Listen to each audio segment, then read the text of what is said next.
下來繼續政黨的消息，來看國民黨甲民眾黨的合作，閣有上新的進展。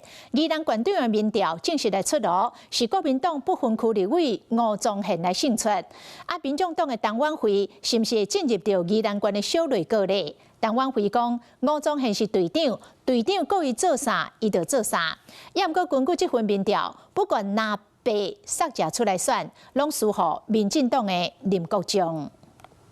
宜蘭勝利，手牽手展現南北團結的氣勢，2026南北縣市首長的整合，甲最後一地鬥鬥完成。宜蘭兩黨共同推選國民黨立委吳宗憲將做宜蘭隊長。要恭喜吳宗憲委員在宜蘭縣的這一局裡面整合成功。那我就是會做一個最好的隊員。那隊員做什麼，就是隊長交代什麼，我們就做什麼。晚會將來會是在什麼位置或什麼？我想。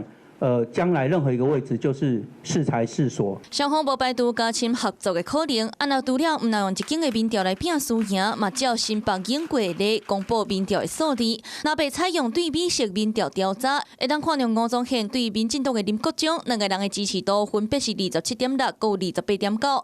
若換做是陳婉慧甲林國忠兩個人的支持度是21.1，佮27.5。所以吳宗憲勝出。不過會當發現，無論是南北林國忠攏較贏。落後林國璋這部分，我不會去否認這件事情。我都有看過大家的政策，以及我們對手政策，以及我自己的政策。我非常有信心，我的政策是優於我的對手。在此也恭喜那吳宗憲立委哈，各種不同的民調我們都予以尊重哈，也是作為我們鞭策我們繼續前進的一個力量。那我相信，我還是一定可以獲得勝選。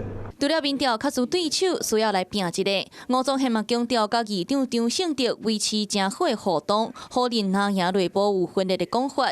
這個等南北宜蘭整頓完成，要來悄悄力行，提早出發，就要好好來拼選戰。Hello， 我是雷亞，想要搶先掌握最及時的新聞資訊嗎？趕快訂閱、按讚、開啟小鈴鐺，鎖定華視新聞 YouTube 頻道。